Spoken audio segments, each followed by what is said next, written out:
Okay, everybody, welcome to tonight's Flameless Fireside podcast. We are going to be finishing up our second talk on intimacy. And I know this is one a lot of people have a lot of questions for. So hopefully we can get into it tonight and have a good conversation. Talk to you soon.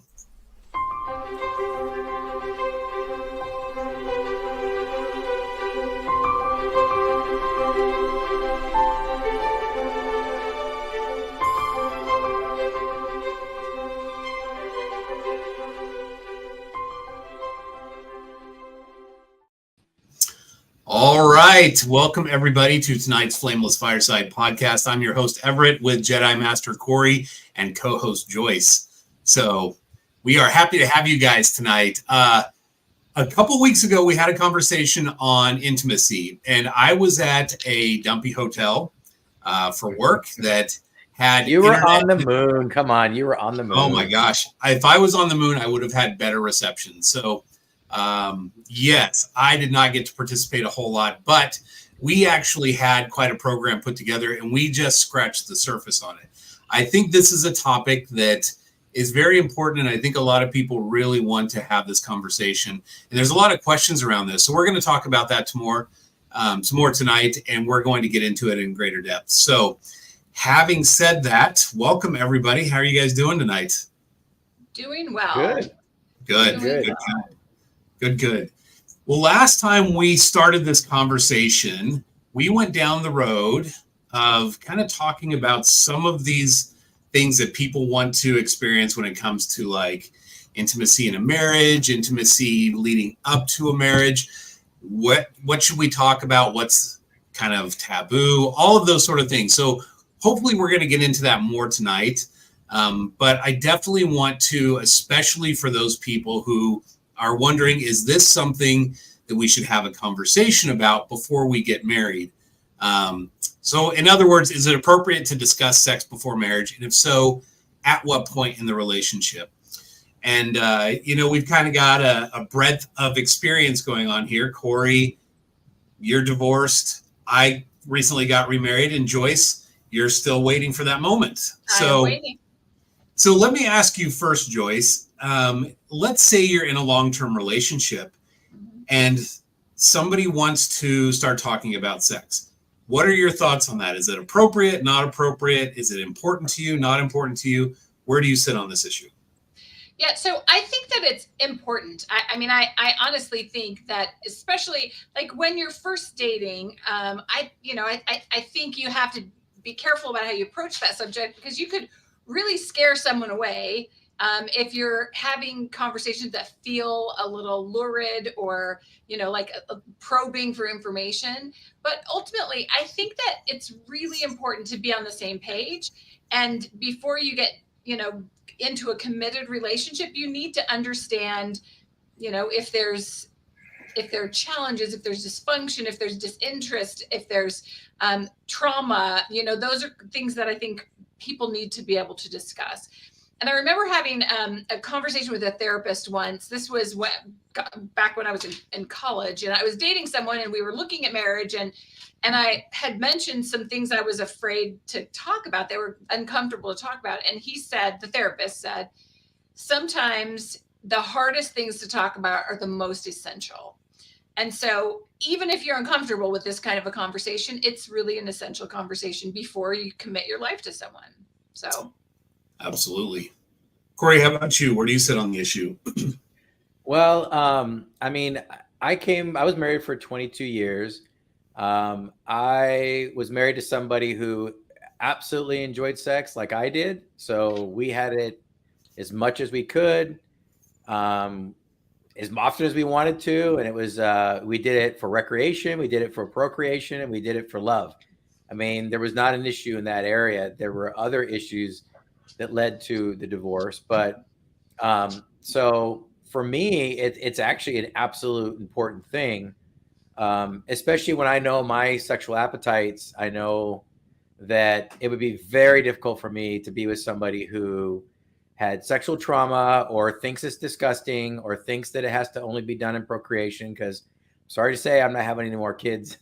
So no procreation from me, but that would be an issue. And so having that conversation especially if somebody said, I have medical problems, or it hurts, or, or I don't enjoy it, or I don't get orgasms. Like if somebody has those issues and problems, then that's something that has to be discussed, because you don't want to find that out on the wedding night. You just got married in front of all your friends and family.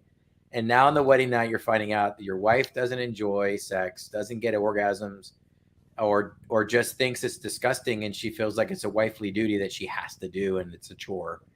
And then you're like, man, here we go for another, 40 years of this with this person, Well, I think you're both correct. I think it's a very important conversation to have, but it's one that I think some people go into with maybe wrong preconceived notions. Like, hey, we're going to have this conversation about what we get to do when we're married.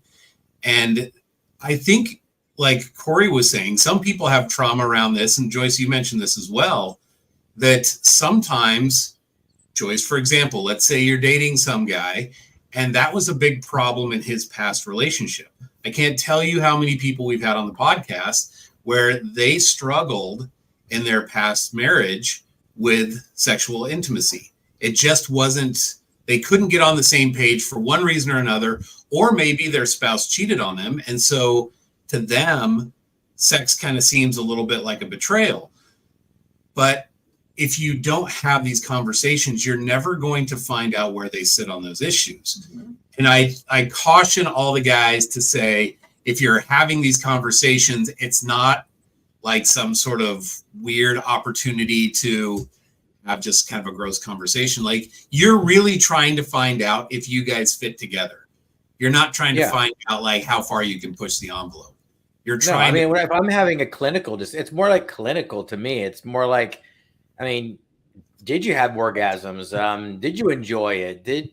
I'm sure on her end, she's going to be like, Corey, does it work? I mean, she's not going to want to find out on the wedding night that, hey, you know what? I need a little blue pill. And sometimes that little blue pill doesn't work, and you're just going to have to deal with it. Like, wouldn't it be nice if she knew, like, that's an issue in my life? It's not, by the way. Well, good to know. I was sitting here wondering, like, man, I wonder if Corey needs Corey, is there something you need to talk about? Yeah, gosh, everything I wanted to know. Okay, we can end the podcast now. Now that we know, I'm strong like bull. So I think this is kind of a companionship question to the last one. What role should intimacy play when choosing a spouse? And to me, this is really, really important, because if you're in a long-term relationship, let's say you've been dating somebody a year, 2 years, whatever, and you've kind of had these conversations, but you haven't really delved deep into the topic. And then you find out, okay, wait, there's some issues here. There's some red flags. Joyce, what do you do at that point? Well, I think that you have to have some good conversation. I think, like if there are problems, because here's the thing, I think there's a lot of things that can be worked through. So I don't think I'm in a position, or I would hope most people are in a position to just say, oh, you had a problem, this is going to work. I don't think that should be the only consideration. I think that for me, it would be a question of the openness to sort of explore solutions, or to figure out kind of why there's problems. But again, if you're not even able to talk about them, then I think that's a symptom of a deeper problem. Because I feel like so many things come down to being able to communicate, talk about it, figure out if it works. And so I think intimacy is more than just sex. And sometimes that intimacy is sharing details, sharing things that hurt, sharing things that, that you want to be better at, and being able to have those conversations. If you have a partner who's willing to dig into that, then I think they're willing to work through problems. So again, hopefully there isn't some big trauma in the past, or something that you have to kind of work through. But I think an openness to having conversation, and increasing emotional intimacy is a big indicator of how someone is going to deal with the physical intimacy. Yeah, it's true. I mean, in reality too, I mean, men I mean, men do tend to be more physical in terms of their intimacy and enjoying their intimacy, and women tend to be a little more mental. And so sometimes it's hard for women to get out of their heads. Like men can be like, there's times where men can be in their heads and they can have a wonderful romantic, lovemaking night. And other times men could just be very physical and like just want to get in for the enjoyment. And women, a lot of it's up in the head. And so, I mean, they can enjoy it physically too, but a lot of times they love it's more within the mind. And if they're thinking that what they're doing is dirty or what they're doing is wrong, and or they're still having flashbacks to other issues they've had in their life, it really messes with women. It can really mess with women. And I've heard women say, yeah, it's hard for me to get out of my head sometimes to enjoy sex. And I'm like, oh, okay, that's interesting. Well, and I think that, there's an appropriateness in conversation and, talking about that with the spouse, because I feel like a big indicator is willingness to talk, willingness to have a closeness, willingness to experiment, willingness to have fun. And so you need to understand that. But I also think like being able to say, well, so do you like to do this? And would you want to do that? Like, I think there may be a time and a place for that, but not when you're starting to date. I think you have to build that relationship, and there will come a place for that when, and again, if you can't talk about it, that is the problem. Yeah, that's later on, I think. You're right. I think that's being able to match down the road. energy, to match desire, to match, again, the sort of social or cultural sense of its appropriateness. I mean, if you're with someone who feels like that we can't even talk about it, and that it's only for procreation, and that's not how you feel, that's going to be hard to overcome. So being able to understand that's going to be important. I think, like you're saying, I mean, I think it's not a first date conversation, maybe not even a second date conversation. So if people are sitting in the audience asking, like, is this something you ask? No, it's not. Probably not a good lead off too when you're trying to meet somebody, right? Probably two things you don't discuss on a first date is your divorce, like how much you hated the woman you divorced or a man you divorced or whatever. Like, don't talk about your divorce or all the ugliness of it, and how sad and lonely you are. Don't do that on the first date, and don't talk about sex on the first date. Because right now you're just getting to know each other. For all you know, the first date just leads to friendship. Hey, you know what? You're a great person, but I just don't see it going anywhere romantic. But you know what? Let's talk once in a while as friends. I mean, I think you're a great person, right? So you're not going to have those intimacy conversations. But I think, maybe at least do not get down the road where like people start falling in love with you, and then they're like, this is the man of my dreams or the woman of my dreams, and then you have this conversation, oh, by the way, do you like sex? And she's like, absolutely not, I have an issue with it. And you're like, all right, I got to break up with you. And they're like, well, you're a big jerk because I fell in love with you and now you can't deal with my traumas.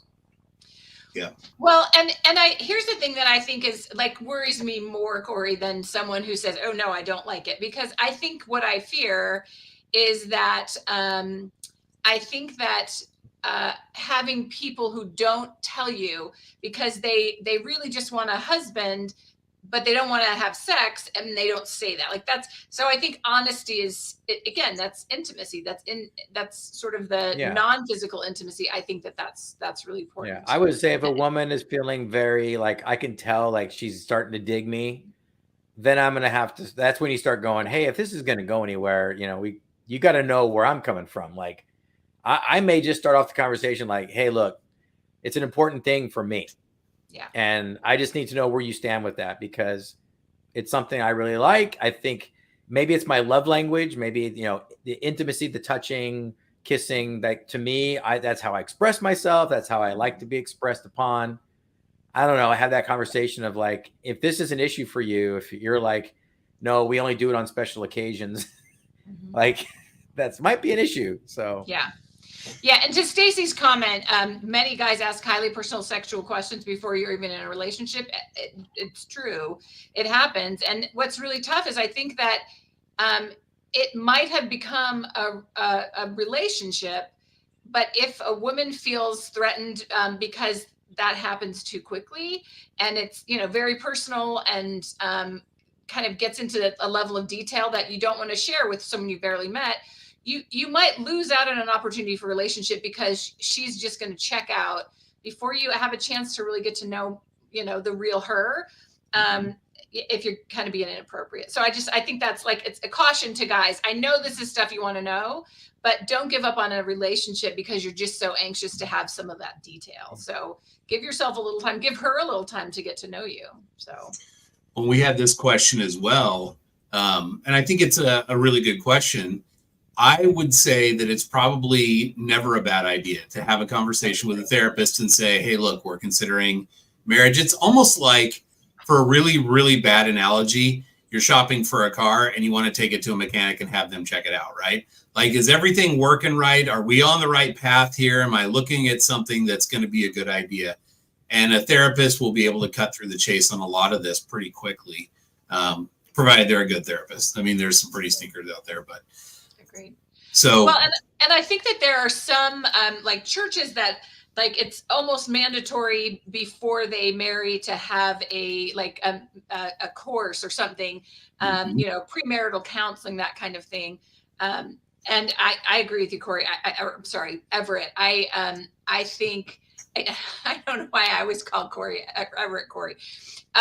But I probably called Corey Everett too. But no, I think it's really a good idea to, if you're not comfortable having some of these conversations, to have them with a therapist. That'll kind of give you an indication of how comfortable each other is talking about it. And, therapists can kind of say the fact that you're not wanting to answer these questions is problematic, or maybe it's not. So yeah, I agree with you. Yeah, true. Yeah. So we've got a little, once you kind of have that sort of discussion, I think really the barrier for a lot of people is, when does it become appropriate and when is it like dirty, and where does intimacy fit in a lot of this? Because to a lot of people, it's just so taboo. The church teaches over and over, this is going to be sort of taboo. And then it's like a faucet, like, well, now you're married, just turn it on. And it doesn't quite work that way. And that's why a lot of times people run into these problems. But I want to play a little clip here. It's about 4 minutes, and I apologize for the graininess of it. It's what I could find. But this is Sister Nelson talking about intimacy in marriage. As an important part of the expression of their love, the Lord wants a husband and wife to partake of the wonders and joys of marital intimacy. Marital intimacy is ordained by God. It is commanded and commended by Him because it draws a husband and wife closer together and closer to the Lord. True marital intimacy involves the whole soul of each spouse. It is the uniting of the body and the spirit of the husband with the body and the spirit of his wife. That soulful union represents just how united a husband and wife are in all areas of their lives. They work together as partners. They pray, play, struggle, grow, and enjoy life together. They sacrifice for each other and encourage each other to be all they were born to be. My dear brothers and sisters, marital intimacy is sacred. In fact, a husband and wife can be drawn closer to God when joined in true marital intimacy. So, how can you prepare for such intimacy? You will need to live righteously, so the Spirit can be the companion to you and your spouse. This leads to truth number 4. For true marital intimacy, the Holy Ghost needs to be involved. It is simply not possible to have the kind of intimate experiences outside of marriage that you can have within, because the Spirit will not be present. Elder Parley P. Pratt taught that the Holy Ghost has the ability to increase, enlarge, expand, and purify all the natural passions and affections. Just imagine, He can purify your feelings. Therefore, anything that invites the Spirit into your life and into the life of your spouse and your marriage will increase your ability to experience marital intimacy. It really is as simple and as profound as that. On the other hand, anything that offends the Spirit will decrease your ability to be one with your spouse. Things such as anger, lust, unforgiveness, contention, immorality, and unrepented sin will reduce your attempt for marital intimacy to be something that's nothing more than a sexual experience. So to recap, while worldly sex is under the influence of the world and the adversary and involves carnal, sensual, and devilish passions, God-ordained marital intimacy is under the influence of the Spirit and involves Spirit-enhanced and purified passions. The truth is, the more pure you are, the more marvelous your marital intimacy will be. With worldly sex, anything goes. With marital intimacy, exquisite care is taken to avoid anything and everything, from language to music to movies, that offends the spirit, or your spouse's. While worldly sex is lustful and kills love, marital intimacy generates more love. Worldly sex degrades men and women and their bodies, while marital intimacy honors men and women and celebrates the body as one of the great prizes of mortal life. With worldly sex, individuals can feel used, abused, and ultimately more lonely. With marital intimacy, spouses feel more united and loved, more nurtured and understood. Worldly sex ravages and eventually ruins relationships. Marital intimacy strengthens marriages. It supports, heals, and hallows the lives of spouses and their marriage. Worldly sex has been likened to the toot of a flute, while marital intimacy has been likened to the grandeur of an entire orchestra. Worldly sex becomes a total obsession because it never fulfills its promises. God-ordained marital intimacy is glorious and will continue eternally for covenant-keeping husbands and wives. In short, marital intimacy endorsed by the Spirit is blessed by the Lord and is sanctifying. Now, okay. So a couple of things from that. I think it's a really important video. And the clip that she gave this from, I think this was from like a young women's devotional or something. I wouldn't quote me on that one though. But there's a couple of interesting points that she had in there. One, she had mentioned toot from a flute. And I'm like, I don't know, anytime you're talking about sex, you should be talking about toots in any way, shape, or form. But kind of change the subject on that one. But one of the things that I think becomes very, very apparent when having these conversations is that if you're in a long-term relationship and you are considering marriage, do you think it's possible to have a discussion about intimacy and how that's going to look should you move forward in a marriage and still have the Spirit there? Is that possible? Yeah, and I think that that's the big difference. You know, I think as we talk about when, you know, like when you're getting to a place where you're asking inappropriate questions, there's the Spirit isn't going to be there. And I think, I mean, I don't know about you, but I've been in conversations. Often it has to do with like when people start gossiping, I can feel the Spirit depart so quickly. Like you just feel it. It's just as like, oh, thanks. No, I'm not here for this conversation. I think the same thing happens in those kind of conversations. When you get to a place where you make a turn into something inappropriate, the Spirit is not there. But I think you can have really meaningful conversations about intimacy because it is ordained of God within the guidelines that He set. And so I think you can absolutely have the Spirit. And if you don't, you should stop that conversation. Yeah, I agree. What about you, Corey? I mean, you know the difference when you feel it. I mean, when you're saying, look, you're having a conversation, you're like, look, this is, you know, I'm not going to be in there going, hey, what positions are your favorite? Like, that's not, you'll know, because you'll just kind of feel like, yeah, that's probably not a good topic. I don't feel like that's a good topic. But, you know, maybe when you have the conversation about, you know, do you have any sexual problems? I mean, is there anything health-wise, physical-wise, mental that, you know, we should discuss? You know, and I'm forthcoming with whatever you want to ask me, you know, and I don't think it's inappropriate or if a woman asks, like, am I functioning? Or, if, you know, because I think that's a big deal, especially in our older ages, in our older groups, that's going to be an issue. I mean, I think between the age of 45 and 65, that's when things start to break down, or, you know, guys have illnesses that, you know, or cancer treatments that could have put a damper on that part of intimacy. And that's something that should be discussed. And if the woman is like, you know what, I'm okay to work around that. I'm okay. We can deal with that. But at least give her a chance to make that decision, you know? Yes. I think one of the things that became most apparent, like watching this video, you start to see when you hear these conversations over and over again, like we've heard here on the podcast, of people who have struggled in marriages and say, you know, how do I know if I'm going to be sexually compatible with somebody? My last marriage or my relationship was terrible. We were not sexually compatible at all. And I think really what ends up happening is Hollywood is really good at selling society a lie on what intimacy and romance and relationships should look like according to them. And you get a very worldly view. And people take that into a marriage thinking, well, this is how it's supposed to be. I've seen it in the movies my whole life growing up.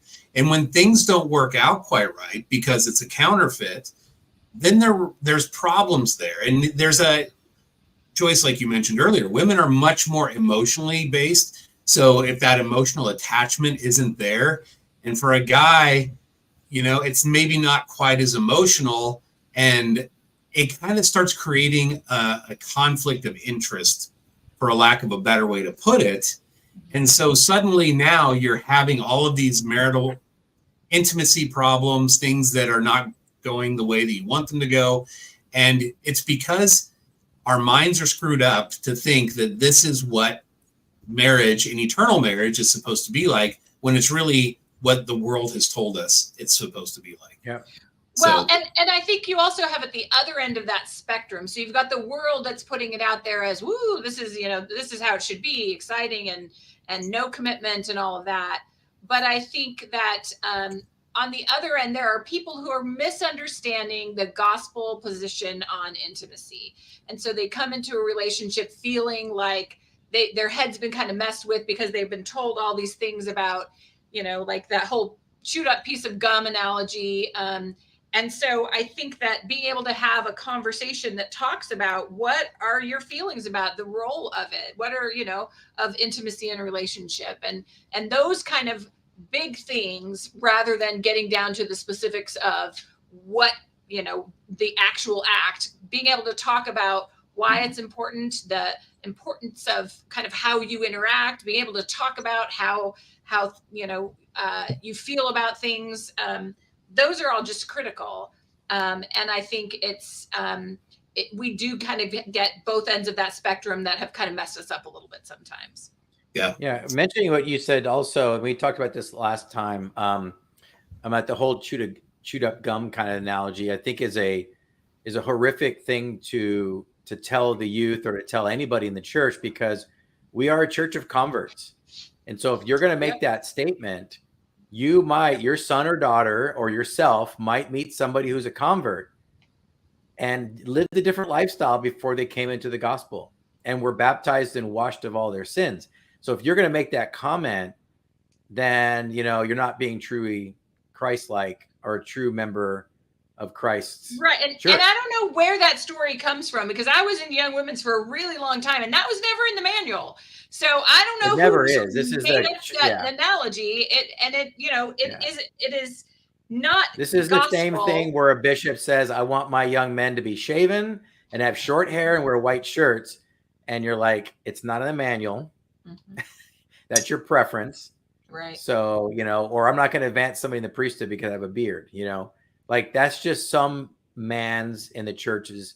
That's the natural man's urge to, like, I'm going to make this even more pure than it really is. So I think that chewing gum thing is just some way that they can manipulate the youth to remain chaste because you don't want to be a chewed up piece of gum. Well, many people fall away. Many people are inactive, and many people come into the church as converts. So we that's a terrible thing to say. Agreed. Well, I would say at this point, probably most of us are adults, and it's kind of expected, or at least, you know, somewhat assumed that people have been intimate at some point in their life, whether it's from a previous marriage or whatnot. As far as the video goes, one of the things that stood out to me really importantly is that Sister Nelson talked about intimacy being ordained of God and a critical component of a marriage. And I think that's something oftentimes people go in thinking it's going to be like a bonus. So if we're not going to have kids together, let's say we're older or we've already had kids and whatever, you know, we're not looking to have more kids, then yeah, this is something we get to do, but it's just kind of a side thing. But what really Heavenly Father, as Sister Nelson pointed out, ordained this act to help people grow together, get through hard times together, connect and bond on a deeper level. And if you're not having those conversations before a marriage to say, hey, is this something we're going to be compatible doing? You're going to really be undercutting a very serious component of what you're looking for in a marriage. And that's where I believe a lot of problems come in. And guys, by the way, if you're wanting to have some sort of an intimate bond where you think your wife is like a porn star because you've had delusions of grandeur watching those, that's what it's going to be like, I can just tell you right now, if you find a woman who acts like a porn star, you will absolutely not respect and love her, and it will not bond you closely to her. That is not the way to go. So, well, and I think, man, I think you're right. I think that's, I mean, now we're talking about sex, right? So I think that men have two switches. Men can just be physical with their sex and enjoy it.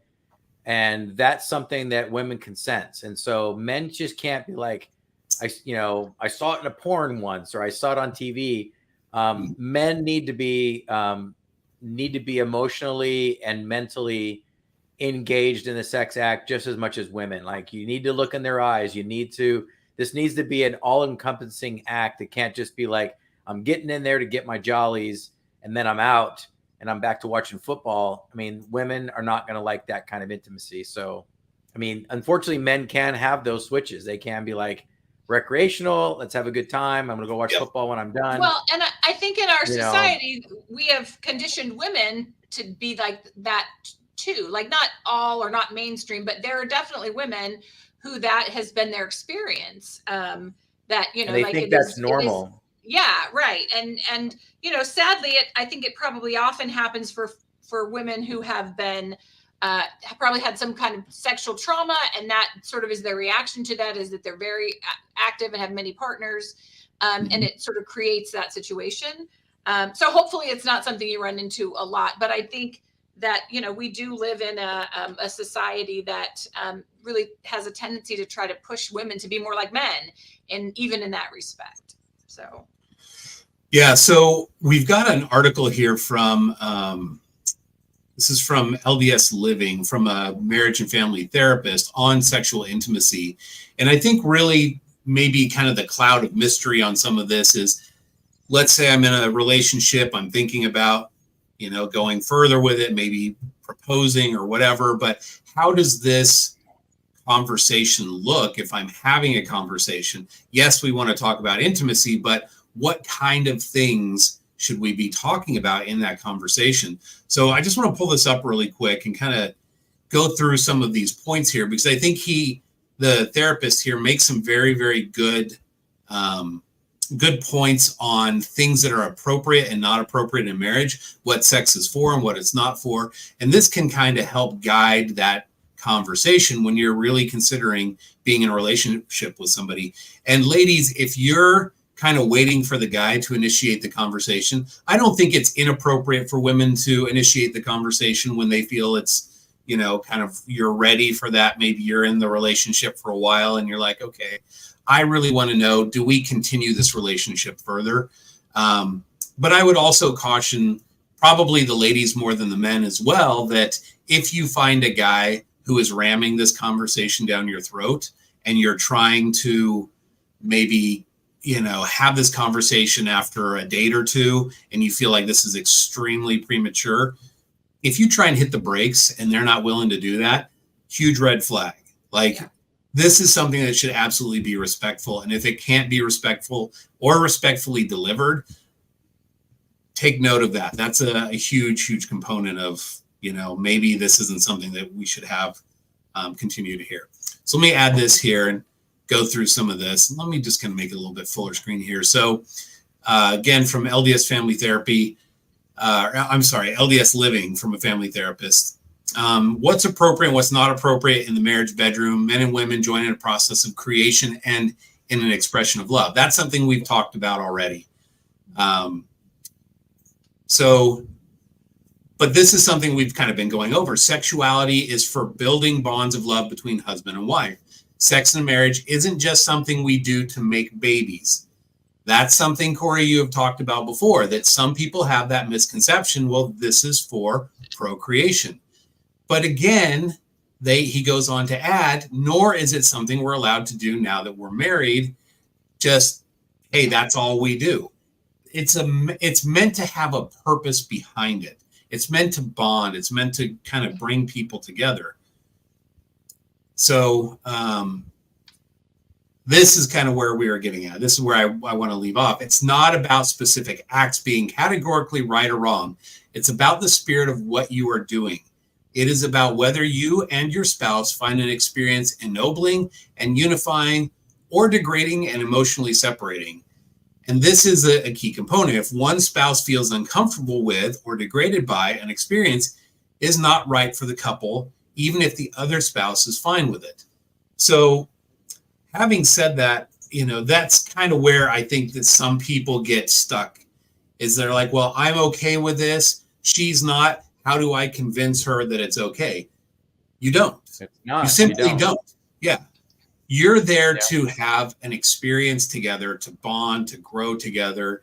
And if they're not comfortable with that, whatever that might be, that's something that maybe, take into consideration. Now, if the whole thing is uncomfortable, it's like, well, she is not comfortable having sex at all. Okay, that's probably problematic, right? And that's where therapists come in, and that's something that you take very seriously. I think if a marriage and family therapist really wanted to dig to the core of how healthy a relationship is, probably the first thing that they would ask, or one of the first things they would ask, is how frequent are you in your intimacy together? Mm-hmm. If the answer is not really ever at all, that's probably a big problem. So yeah, well, I think that the whole thing about, I would not want to be with somebody who if we were doing a particular sex act and they're like, yeah, I don't really like it, but I'm okay with you doing it because I love you and I'm being good and I'm trying to, I would not be able to enjoy it. I'd be like, now I feel like I'm taking advantage because you don't like it and it's you feel degraded. Yeah. So, I mean, that's why it's important that you both have to be on board. I had a bishop, I said this in the last podcast, a bishop told my new wife and I, when we were first married, we were 22 years old, 21 and 22 years old. And we're like, what are we allowed to do? Because we weren't sure. Is it like missionary style only and everything else is perverted? And the bishop's like, no, as long as you both are comfortable with it, you can both do it. But you both have to be equally comfortable with it. So, well, and I also want to say that I think that in a good relationship, things can progress and develop, and so I think, but that entirely depends on the respect and care and tenderness that is shown.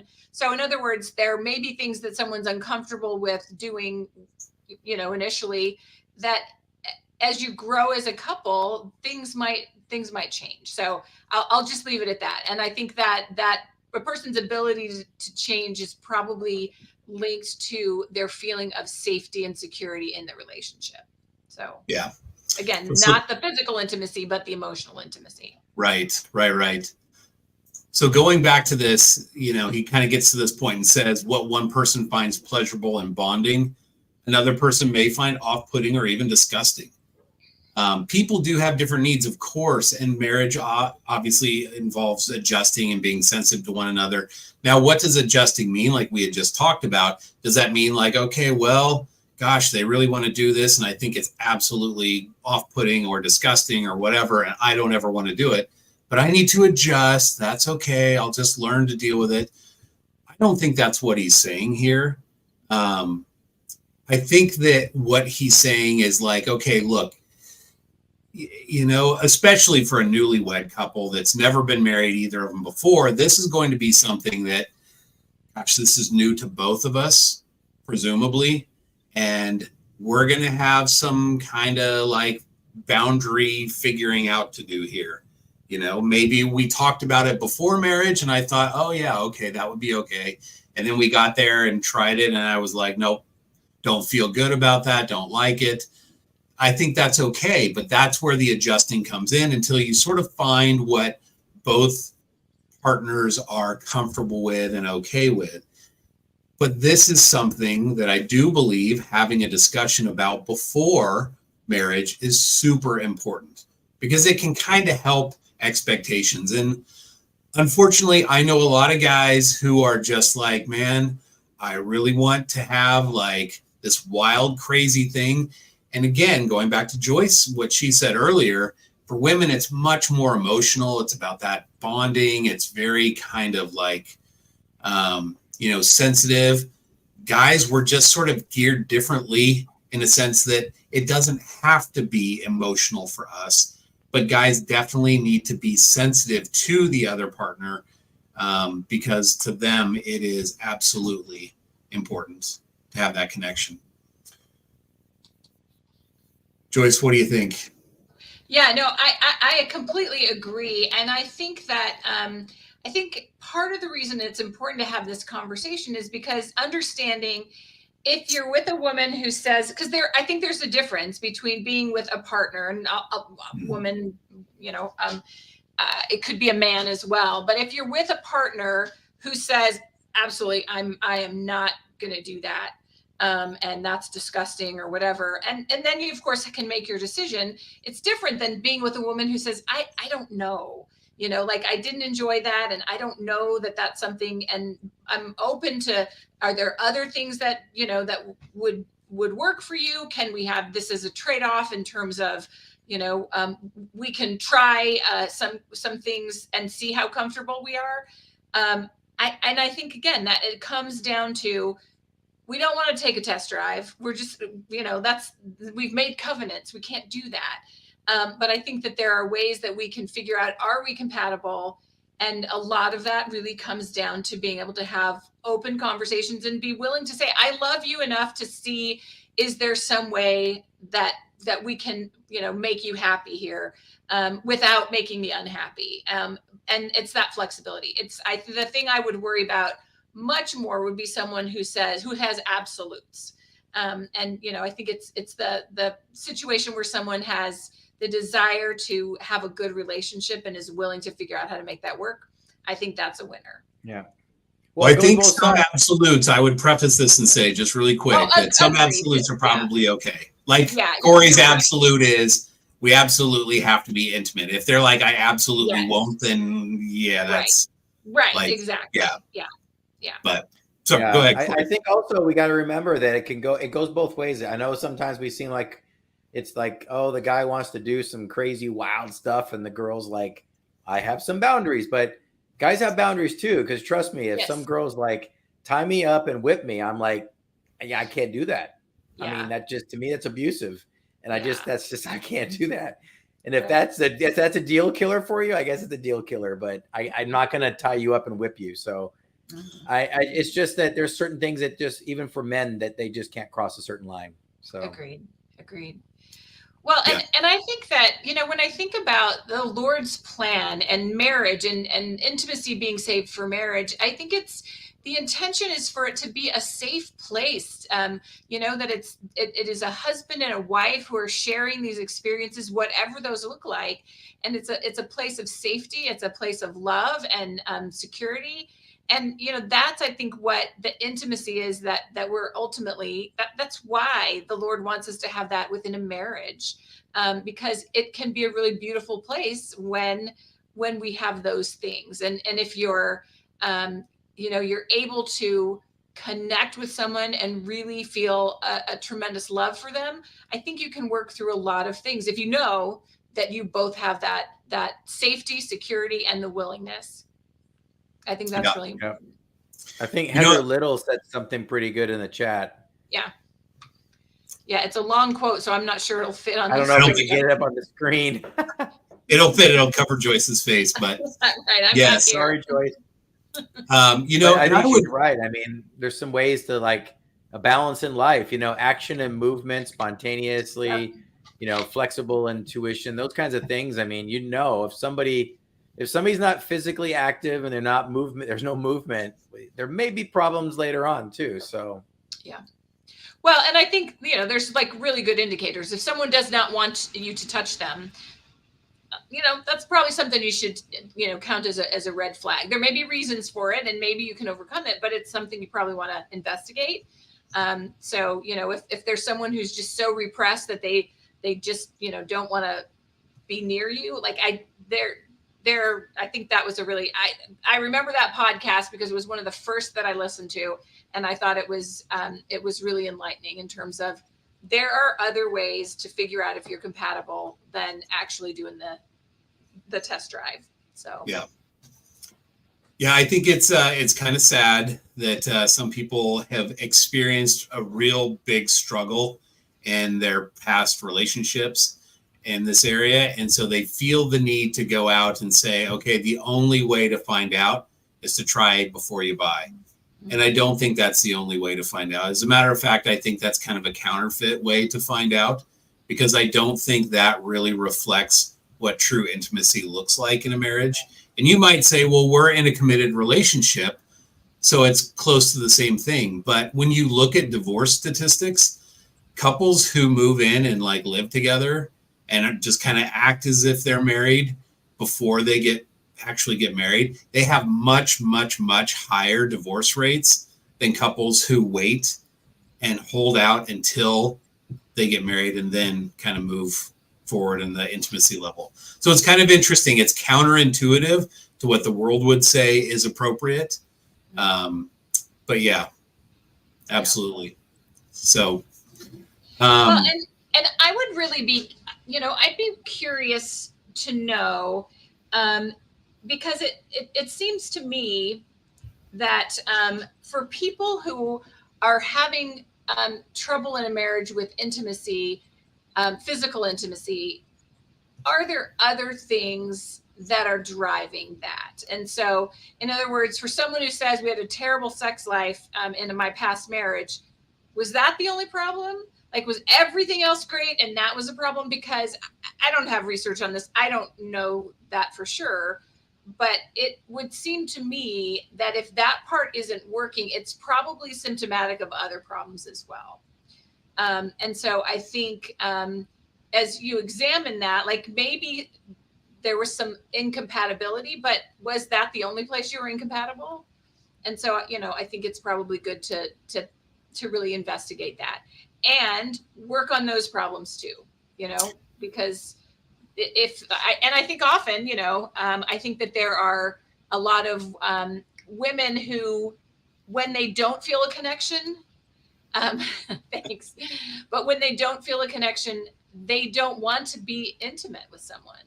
And right. So, like, what are you doing to improve that level of connection so that you can have a greater intimacy? I think that's really important. Well, so then this brings up the question. Let's say you're in a long-term relationship, Joyce, and you're like, okay, I think we're kind of moving down that path towards potentially, you know, sealing the deal on this. It's time we have that intimacy conversation.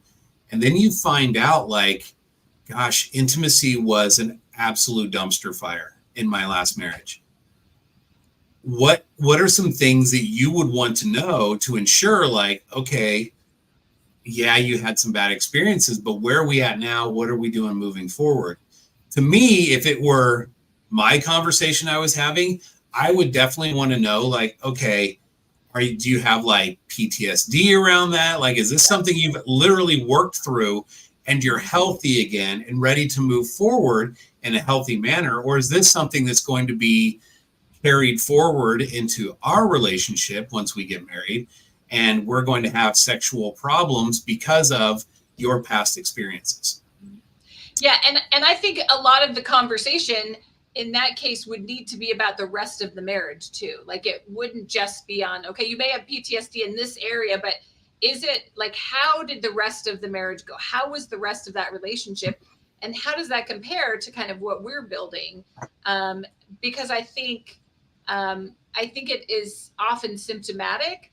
And again, like Everett, if I was in that situation and someone came to me and they'd had this like really, trauma around a past relationship, therapy, like that would be premarital counseling would be a must if that was a real issue.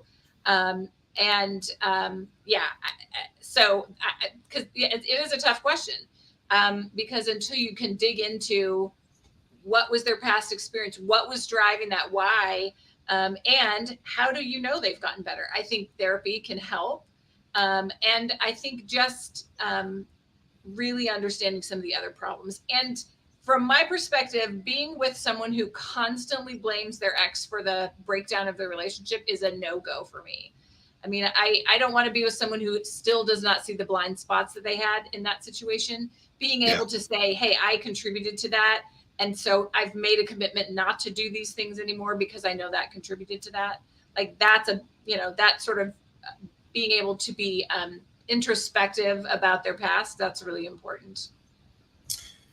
Yeah, I think it's really important too to keep in mind that your mind is basically your compass, and where your mind is where you're going to go. No matter what you're thinking, that's kind of what guides you. Even if you're thinking like, well, I want something else, but my mind is over here. So for example, guys, if your mind is in the gutter and you have problems with porn or something like that, or you think that porn is kind of like, hey, once I get married, I get to do these things, you're not going to experience that connection. You're not going to find that intimacy that you're looking for. It's just not going to happen. You're looking down the wrong roads. Your mind might be, your desires might be towards something, but your mind is pointing in a different direction, and it's not going to work out. That counterfeit that the world tries to sell is not something that the Lord will ever like approve of. And if you're expecting the Holy Ghost to be a part of your marriage and that confirming deep love that's like celestial, you're never going to find it down that road. So keep that in mind. Anyways, one of the things that, let's see, I wanted to go back through here real quick and add it because I think this is really interesting. He says, certain parts of your anatomy exist solely for the purpose of sexual pleasure. That was something that was kind of interesting to me. I never really thought of it in that way. I never thought like, okay, wait, maybe you could make an argument and say, well, certain parts of your body are strictly for procreation. I could understand people making that argument, but for sexual pleasure and intimacy, that's kind of an interesting idea and concept. I mean, I believe that, I understand that, but what that says to me is that sex is not a dirty thing if done in the proper balance. And not only is it not dirty, it's blessed of Heavenly Father, and it's absolutely encouraged to bond a couple together. Yeah, why would something that like God created that feels good, that causes an emotional connection to your spouse, be evil?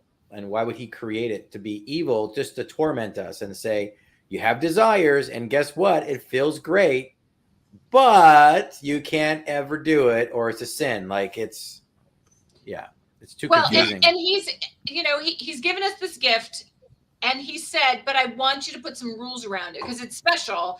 And so there's some rules around it. Not that you can't do it, but you have to have some rules around it. But, if you think about it, when God created our bodies, he could have made the act of procreation, creating life, something that is just, very simple, straightforward, and doesn't have pleasure. Like it could have been, I'm not good at coming up with examples of what else it could have been, but it could have been like a high five, and that's how he could have created it in any other way. But he Could you imagine if it was a high five? Like, I know so many people that do sports are getting pregnant. Like, oh, sorry, I can't make the game. I got pregnant off the last high five. Yeah. A woman comes to you and says, "Hey, the eggs are ready," and then you put your hands together, right, and you make a little speck of something, and you're like, "Here you go, honey. I'll catch you later." Right? because like that could have been like the commandment was to to procreate and to have children, and could have been so much easier, but for whatever reason in his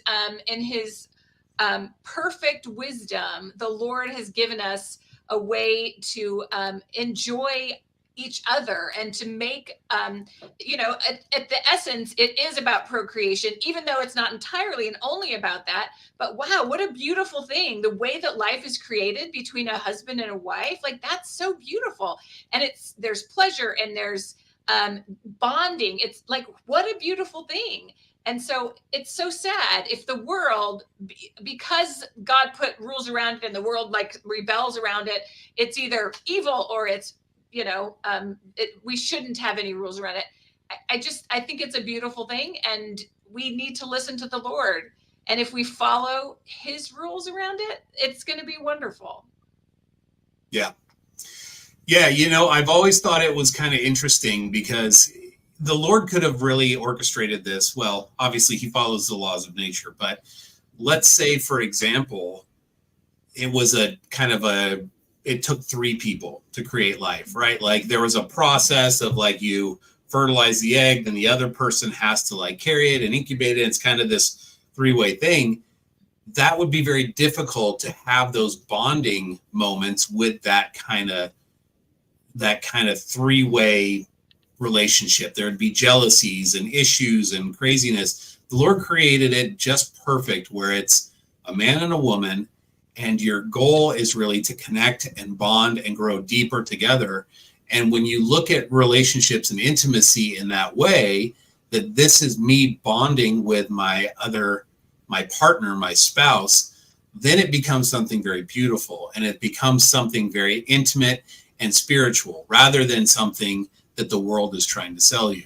So I think that it's an amazing gift that Heavenly Father has given us. And I can only wonder if before we came to this life, when we knew that we were going to be getting bodies, that this was something that we looked forward to.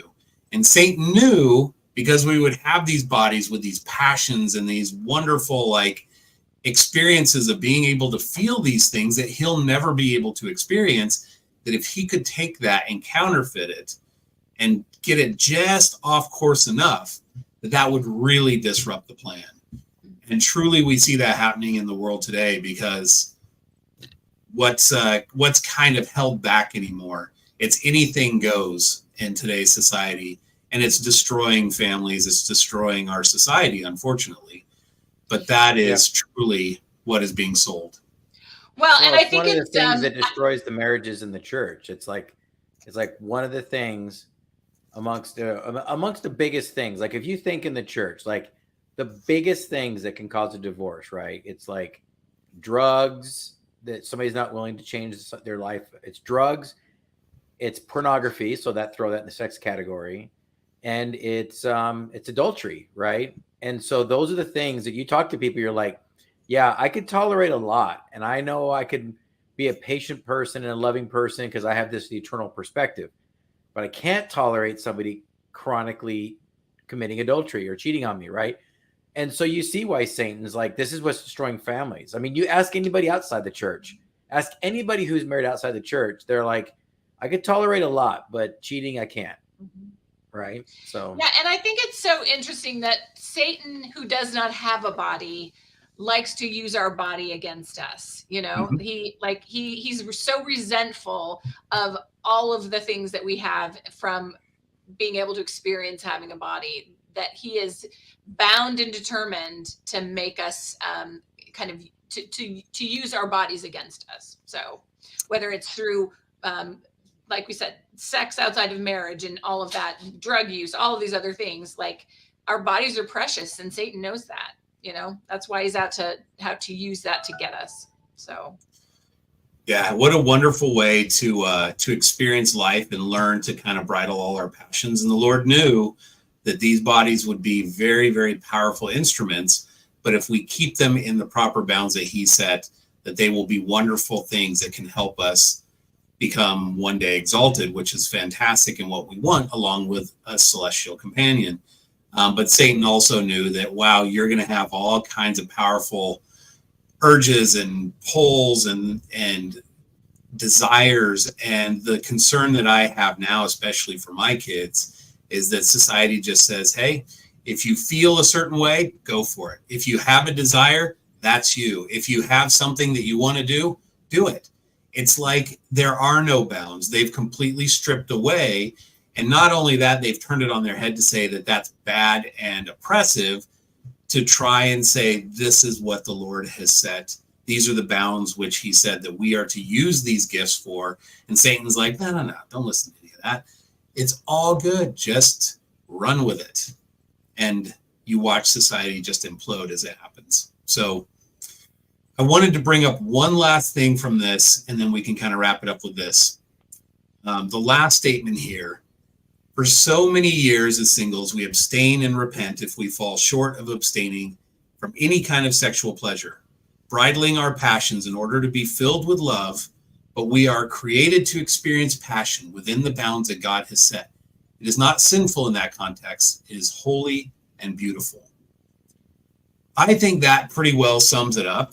I think it is an absolutely beautiful thing. I think it's something that certainly needs to be discussed to ensure that you're both on the same page. And I think it is something that, if done correctly, brings you closer to Heavenly Father. It's tough to feel that way when you're kind of taught sex is dirty, don't do it, until you get married. And then once you're married, jump right in and whatever. I love, like you had talked about, Joyce, I love that other churches kind of have like a premarital workshop. I've known some people that have gone through that, and I think it's helped them tremendously. I think it's very important to have these conversations and to really make sure that you're headed in the same direction. And when you're married, having those intimate moments with your significant other and them alone will really be something that bonds you closer to them, brings you closer to the Lord, and is ordained of Heavenly Father. And I think that's the beautiful part. Right. I think I wish that we could get to a place where we could help youth see that sex is not dirty, and we don't say don't do it because of that. We limit it because we want to protect it, because it's so precious. And I wish we had that message instead of the, oh, you can't do it and you're bad if you do, but that we're protecting it and we're protecting ourselves. So absolutely. And also I would advise, be very careful not to rush into marriage because you want to have sex, because you know what? If you're rushing into marriage because you have this overwhelming desire and you can't seem to control it, after the honeymoon night, you may be looking at each other in the face and go, what did we just do? Now that all the tension's out, you're like, uh-oh. Yeah. So I think a lot of people rush into marriage because they're so worried about screwing up. And so I would also say one last thing too, that because it's such a bonding and spiritual moment, when you go and take those test drives, so to speak, or you try before you buy to try and see if you're sexually compatible, what happens in those moments if you find out, well, I tried it, I guess we're not. And so I guess this isn't going to be a long-term relationship. Let me go to the next. You've just now diluted that intimate moment, that special moment that you're going to have, hopefully, eventually with somebody, unless you keep trying before you buy and just saying, well, eventually I'll find the right one and it'll just stick. You're not going to experience the same level of intimacy. It's going to drastically damage that bonding ability because you've haphazardly shared that with other people, trying to counterfeitly find what you're looking for. That can only be found doing it the right way, as Heavenly Father said. So, all right. Having said that, any last words, Corey or Joyce, before we wrap up tonight? No, but I will say I cannot do. I can't do the after show tonight, just because I've got a couple of things I'm dealing with at work. So, yeah, normally I love to do the after party, but I just cannot do that tonight. So, okay. But all right, I've got one thing to say. Yeah. Uh-oh. Well, I'm just going to put a shout out to my buddy Mike Webb. So, Mike's out here in Phoenix with me, and he was in the same mission. Him and I were in the same mission at the same time. So wow, it's good to catch up with Mike. We've had dinner a few times, and had some good chats. And ladies out there, you're missing out if you're not reaching out to Mike. He's a really good guy. So apparently he's an earlobe kind of guy. So right. So, so Everett, ladies, if you like to rub the earlobes. Do you want me to give you the Zoom number? Do you want to have that without me? I can give you the information. we can certainly do the Zoom information. Go ahead and throw it.